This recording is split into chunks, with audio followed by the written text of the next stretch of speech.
Então, irmãos, hoje nós temos a grata satisfação, depois de muito tempo, de contar com a presença de uma ex-trabalhadora da casa. Ela cuidava do grupo de jovens aqui da casa, fazia um belo trabalho. Depois ela não pôde mais, mas está de volta, pelo menos para nos brindar com uma exposição. Miriam, a casa sempre sua. Que Deus nos proteja e inspire.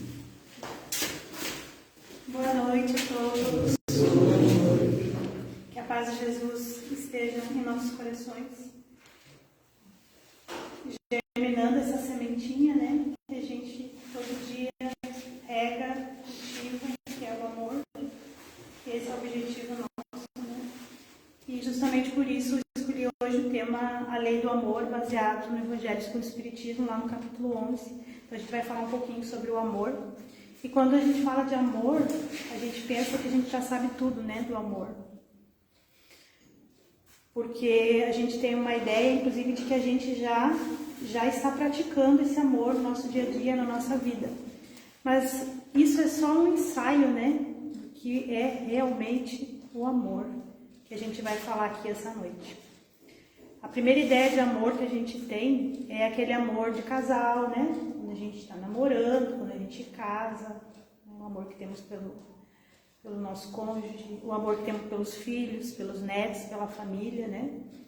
Só que o amor, realmente, que a gente vai falar hoje, ele é aquele amor ensinado por Deus, aquele amor que é nos passado através do mandamento de Deus para nós, né? Um dos maiores mandamentos, que é a maior lei de Deus, né? Quando ele diz: amarás o Senhor teu Deus de todo o teu coração, de toda a tua alma e de todo o teu espírito. Esse é o primeiro e maior mandamento. E eis o segundo mandamento: amarás teu próximo como a ti mesmo. Isso está escrito lá em Mateus e também no Evangelho segundo o Espiritismo, também tem essa passagem, né? Mas vamos nos ater aqui nessa parte em que fala: amarás teu próximo como a ti mesmo.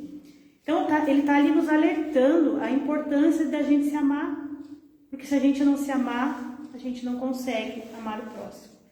A gente sempre escuta falar isso, mas será que a gente sente e a gente sabe a importância de se amar? De acordar de manhã, quando você vai escovar os dentes, você tem que se encarar. Você não tem como fugir de você mesmo. Você não tem como não gostar de você, como se odiar, porque é você e você. É só você. Então você tem que se olhar no fundo dos teus olhos e dizer: eu me amo. Eu me amo como eu sou, me perdoo por tudo que eu já fiz até aqui. Estou me aprimorando no dia a dia e lapidando em mim o amor, né? Então, ali, quando diz amarás teu próximo como a ti mesmo, está nos alertando a isso, ao alto amor, a se amar, né? Ah, mas eu me amo, né? Mas será que a gente se ama mesmo? O que a gente vem fazendo para se melhorar? Para a gente se melhorar como pessoa, como ser humano, como irmão, como pai, como amigo, como vizinho. O que eu estou fazendo para me melhorar? Eu estou me esforçando para ser uma pessoa melhor? Quais os movimentos que a gente está colocando em prática no dia a dia para deixar todas aquelas mazelas para trás que a gente sabe lá no fundo do nosso inconsciente, que se a gente está aqui na Terra é porque a gente tem muita coisa para curar e para mudar e para lapidar e para modificar. Será que a gente faz essa autoanálise? O que eu faço para tornar mais leve essa encarnação, para que ela seja melhor do que a nossa encarnação passada? Porque a gente sempre vem para se melhorar, para ser melhor, né? Ninguém volta, ninguém anda para trás, né? Então, a gente tem que exercitar, é o exercício, né? Exercitar o auto-amor, tentando se melhorar, embora com todas as dificuldades, né? Mas ficar ali persistente, lutar dia a dia, fazer jus àquela afirmação de Kardec, que nós espíritas sabemos, que ele disse: reconhece o verdadeiro espírita pela sua transformação moral. Então não é apenas uma frase, né? Se reconhece o verdadeiro espírita pela sua transformação moral. Então é você se melhorar. E se você se melhora, ficando melhor, você está espalhando o amor, né? Então aquele que se ama está se esforçando para amar o próximo. Por quê? Porque ninguém divide com o outro aquilo que não tem ninguém doa para o outro aquilo que não tem. E aí depois complica um pouquinho mais quando a gente lê lá em João, no capítulo 13, em que Jesus ele afirma uma frase, né, com um reajuste nessa anterior que a gente está trabalhando, que ele diz assim: amarás teu próximo como eu vos amei. Então aí complica porque ele está dando a medida do amor para a gente. Amar o nosso próximo como ele nos amou.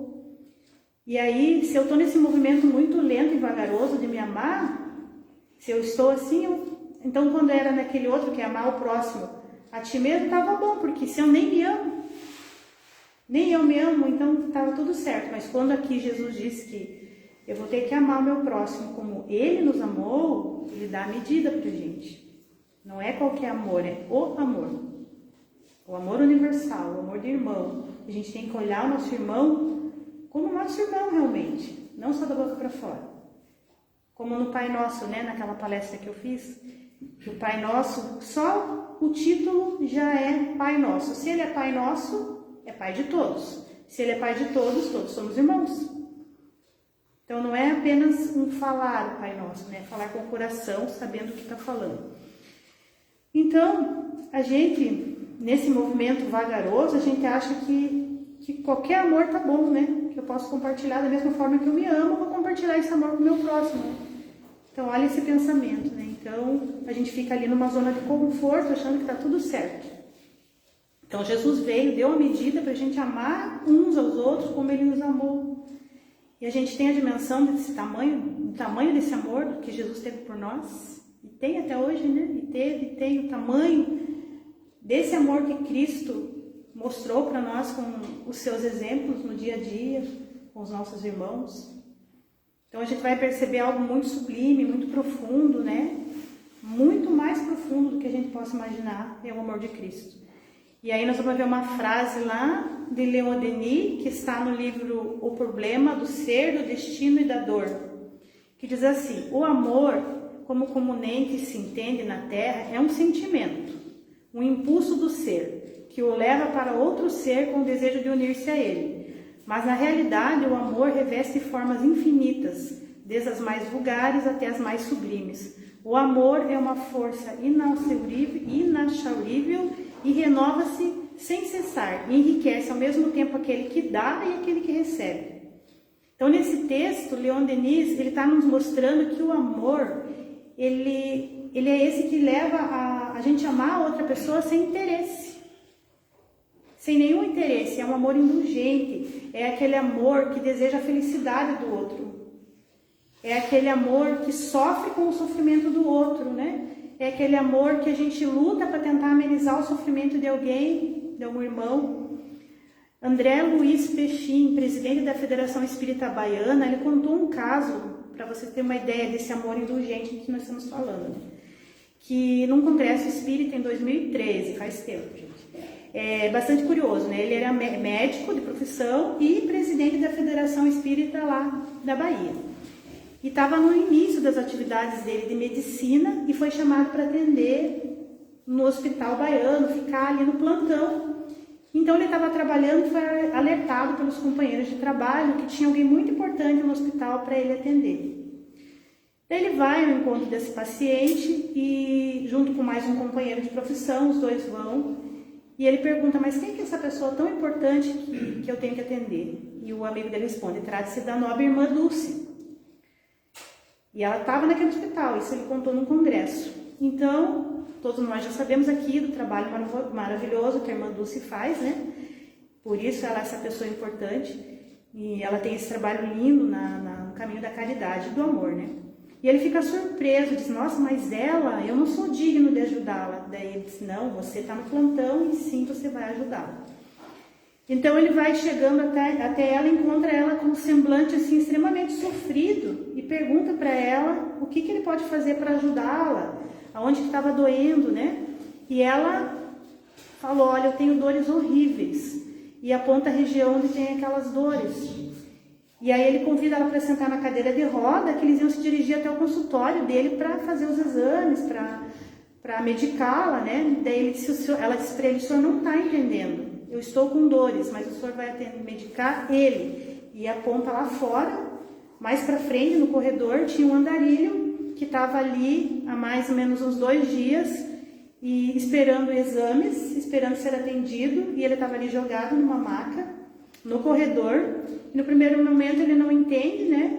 Mas também não teve coragem de questionar a irmã Dulce e chamou então os médicos que levassem aquele cidadão até a sala dele para fazer os procedimentos. E depois que ele atende o indulgente, né? Depois que ele atende aquele andarilho, ele retorna para o quarto e a irmã Dulce já está então com o semblante totalmente transformado. Já não está mais sentindo dor nenhuma, né? Aliviado, né? Ela toma as mãos do médico e diz: muito obrigado por ter ajudado tanto. O senhor não sabe como eu estou aliviada.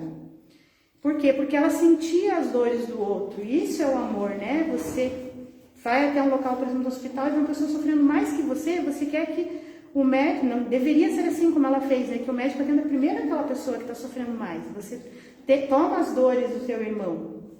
Então ela sentia, isso é o amor, né? É um amor que transcende, né? Ela conseguia captar as energias daquele cidadão que estava ali, ela olhava para ele e ela não conhecia ele, só que ela olhava para ele como um irmão, que somos, né? Como um irmão universal, com a família universal que nós somos. Então nesse impulso, então ela provocou ali o amor e a cura através das mãos do médico. E Leon Denis diz ainda nessa citação, lá que a gente estava falando em cima sobre o amor, que o amor ele renova-se sem cessar e enriquece ao mesmo tempo aquele que dá e aquele que recebe. Nesse caso ele enriqueceu, né? Esse amor enriqueceu o médico, enriqueceu o andarilho, enriqueceu ela, porque é um amor, é uma energia, né? E vai ali curando, um vai curando o outro, né? Então quanto mais a gente oferece, mais a gente vai estar desenvolvendo o amor e compartilhando e sendo essa fonte geradora de amor. E a gente vai estar, então, recebendo também esse amor, vivenciando, né, esse amor. E isso depende de quem, né? Está na mão de quem fazer esse movimento? Na mão de nós mesmos, nós somos responsáveis, né? E como que a gente pode desenvolver esse amor, né? Como que ele se manifesta no homem? E aí o espírito de Lázaro, lá no Evangelho do Espiritismo, ele diz assim: primeiro o homem tem seus instintos desenvolvidos, e aí agimos por impulso, por sobrevivência, por necessidade que nós ainda desconhecíamos. E aí então nós caminhamos e fomos caminhando até criar sensações. E aí começamos a ter percepções, não só impulsos, a sentir algo diferente, né? Em cada ação a gente já foi sentindo algo diferente. Então foi se desenvolvendo e transformando, aí começou a gerar os sentimentos, né? E não para por aí. Segundo Lázaro, o ponto delicado desse sentimento é o amor. Então aqui está falando, né, lá de trás, né, era instinto, aí foi vindo sentimentos, até desenvolver o amor. É aquele amor que realmente a gente consegue ver no outro, né? Que a gente consegue desejar o bem do outro. Parece um pouco distante, né, da gente, que a gente... Geralmente é difícil, né? Por que é difícil esse caminho, será, desse amor? Por que é difícil essa transformação em nós? Qual que é a maior chaga do mundo? O egoísmo, né?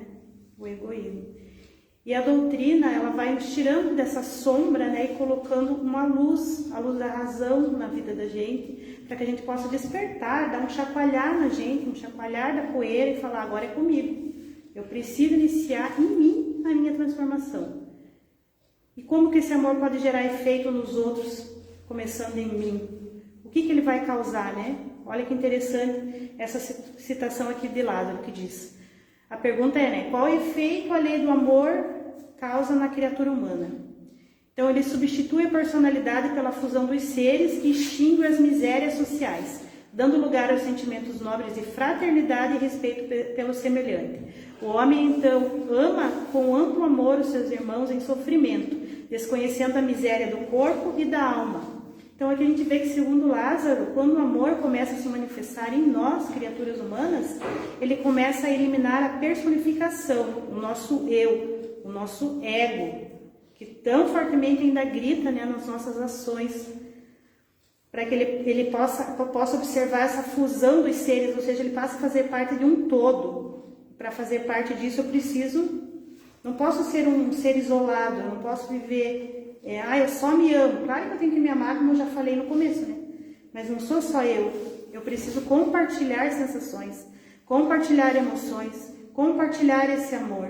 E ele ainda diz que quando a gente começar a desenvolver esse sentimento tão nobre dentro de nós, as misérias sociais começam a desaparecer, pois estarei observando cada ser humano como parte da minha família.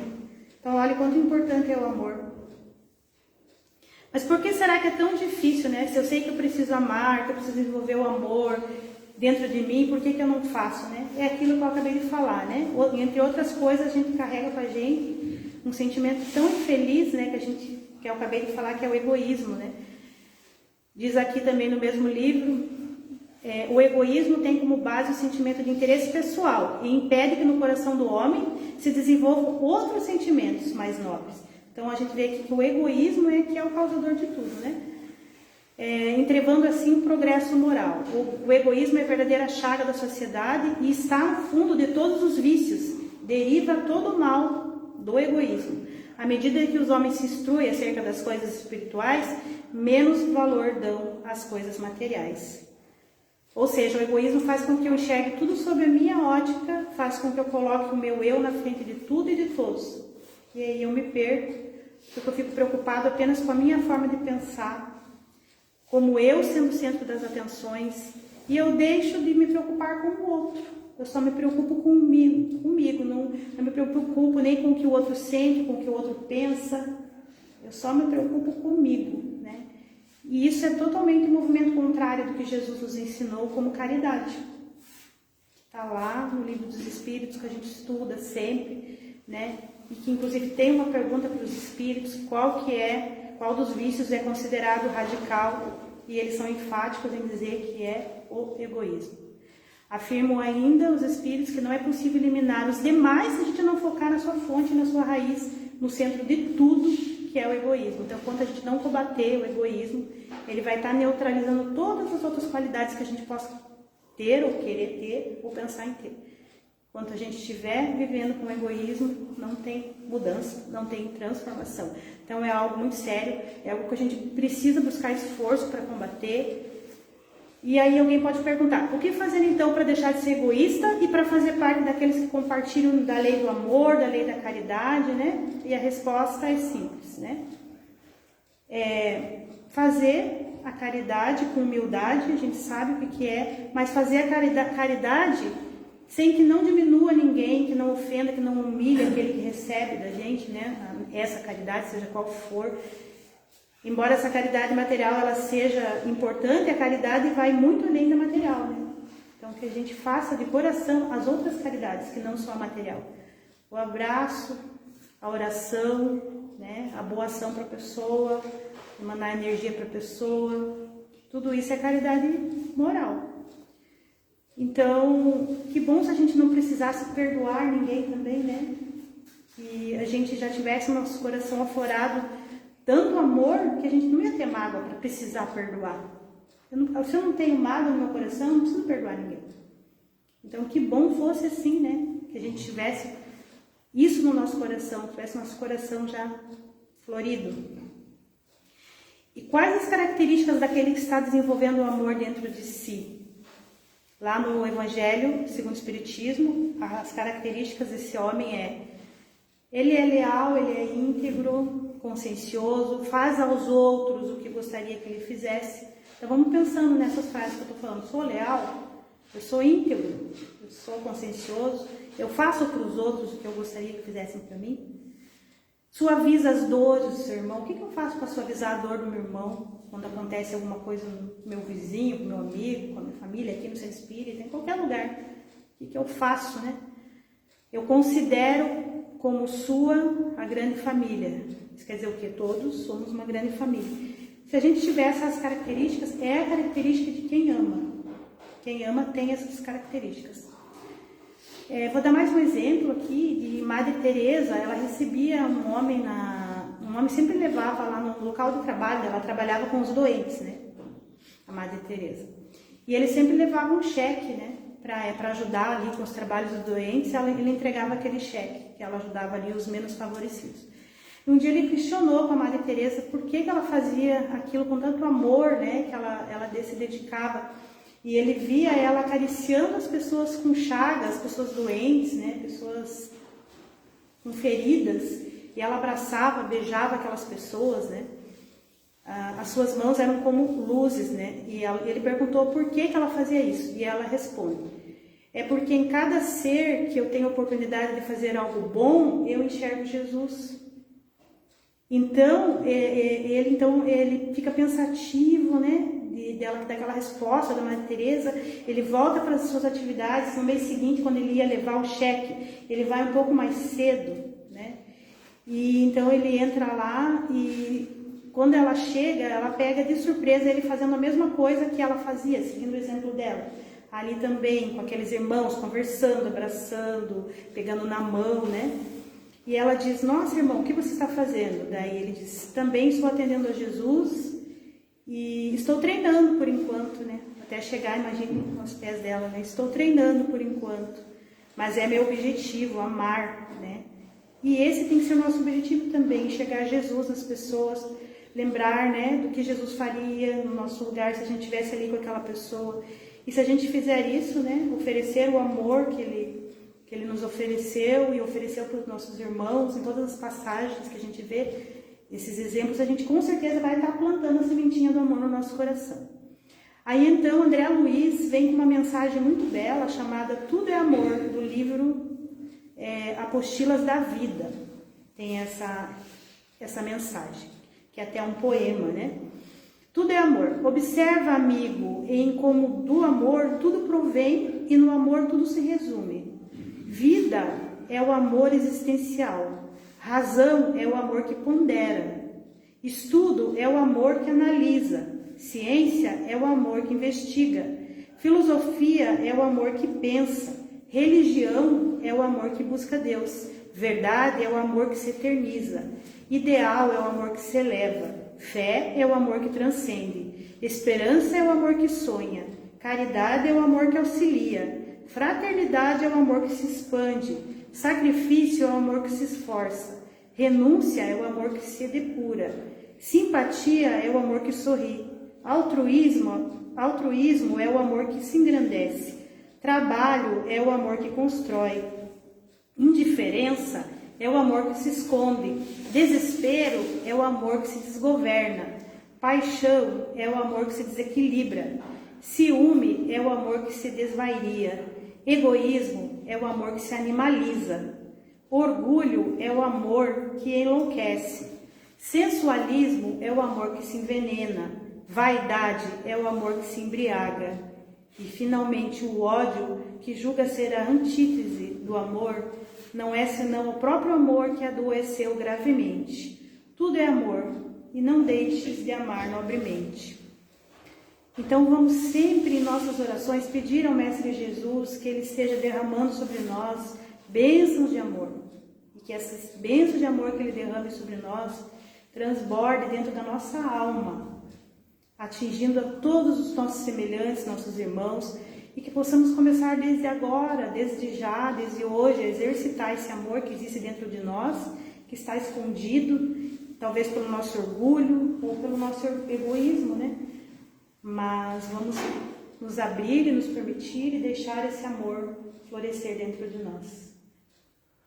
E eu geralmente trago uma música, só que hoje eu não consegui pegar meu violão, a gente ia cantar uma música de amor, né? Mas assim, eu só vou cantar um pedacinho para vocês, tá? Sem violão mesmo. Que é assim, ó. Vai florescer o ser divino que há dentro de você. Vai florescer, vai florescer, vai florescer, vai florescer o ser divino que há dentro de você. Já floresceu, já floresceu, já floresceu, já floresceu. Então, todos nós aqui já florescemos. Se estamos aqui na casa espírita é porque já tem ou uma sementinha ou um jardim inteiro. Eu tenho certeza que todos que estão aqui têm um jardim inteiro de amor para doar. É só a gente, a partir de já, começar a distribuir essas flores. Certo, gente? Então vamos fechar nossos olhos. Respirem.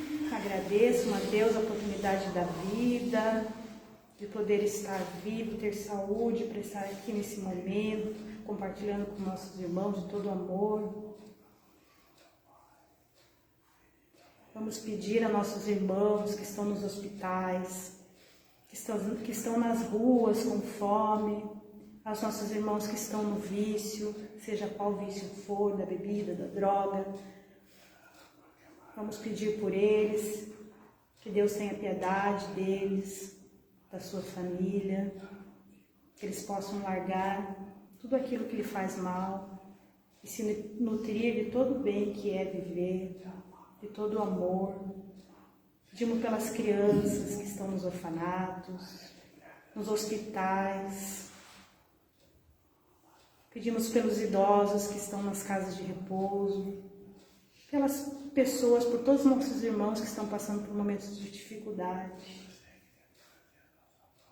E também pedimos, Senhor, que possamos ser merecedores de todo o seu amor e de toda a sua misericórdia, para que possamos ser seres cada vez melhores e que possamos espalhar esse amor que temos em nosso coração a todos que cruzarem o nosso caminho. Que assim seja. Que assim seja.